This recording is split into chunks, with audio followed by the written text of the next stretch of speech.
రంగారెడ్డి జిల్లాలో గంజాయి గుట్టురట్టు చేసిన పోలీసులు పక్కా సమాచారం మేరకు బాన్స్వాడ మండలం కొయ్యగుట్టలో శ్రీకాంత్ అనే యువకుడి వద్ద గంజాయి ఉందని సమాచారం అందుకున్న పోలీసులు చాకచక్యంగా పట్టుకొని అతని దగ్గర 120 గ్రాముల గంజాయి స్వాధీనం చేసుకుని శ్రీకాంత్ ను అదుపులోకి తీసుకున్నారు.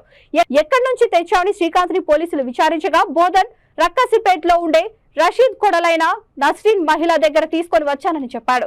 పోలీసులు శ్రీకాంత్ ఇచ్చిన సమాచారంతో రషీద్ ఇంటిపై దాడి చేసి మామా కోడలను అదుపులోకి తీసుకుని వారి వద్ద 500 గ్రాముల గంజాయిని స్వాధీనం చేసుకున్నారు. గంజాయి మహారాష్ట్ర నుండి తీసుకువచ్చినట్టు రషీద్ తెలిపాడు. ఈ ముగ్గురు వద్ద మొత్తం 620 గ్రాముల గంజాయి దొరికినట్లు సిఐ మున్నూరు కృష్ణ తెలిపారు. వీరిని రిమాండ్ కు తరలించారు.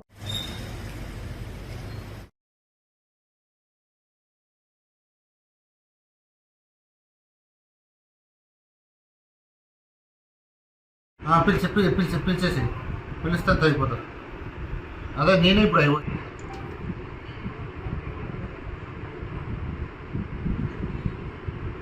పెడదామా, ఇక 30 ఇచ్చినట్టు పెడదామా.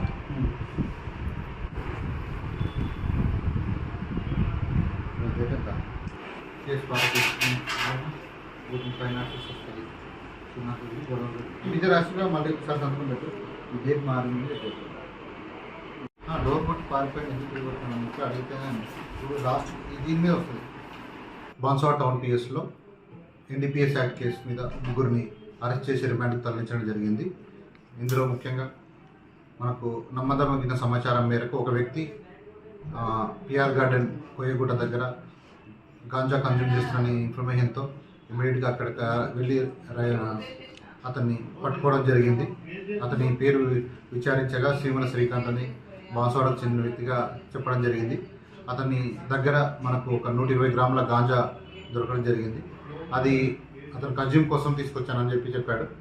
ఇది ఎక్కడి నుంచి తీసుకొని వస్తున్నాడనే ఇన్ఫర్మేషన్ ఆరా తీయగా అతను ఈ బోధనలోని రాకాశిపేట నుంచి తీసుకొస్తున్నట్టు చెప్పాడు. అక్కడ అమ్మే వ్యక్తి పేరు కూడా సమ్మరిన్ బేగం ఎలియాస్ సుమేరా భవన్ అని చెప్పాడు.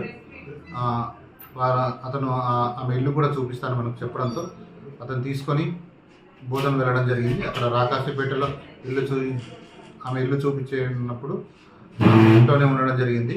దాంట్లో ఆమెని ఉమెన్ కానిస్టేబుల్ సమక్షంలో ఆమె మా అధీనంలోకి తీసుకొని విచారించగా తను నిజంగానే అమ్ముతున్నట్టు ఒప్పుకోవడం జరిగింది. ఆమెతో పాటు వాళ్ళ మామయ్య రషీద్ కూడా ఇద్దరు కలిసి ఈ వ్యాపారం చేస్తున్నట్టు చెప్పారు. వాళ్ళు కన్జ్యూమర్స్కి అమ్మడంగా ఇంకా వాళ్ళ దగ్గర ఒక 1/2 కేజీ గాంజా ఉండడం జరిగింది. దాన్ని కూడా తీసుకొని వెయిట్ చేసి పంచల సమక్షంలో సీజ్ చేయడం జరిగింది.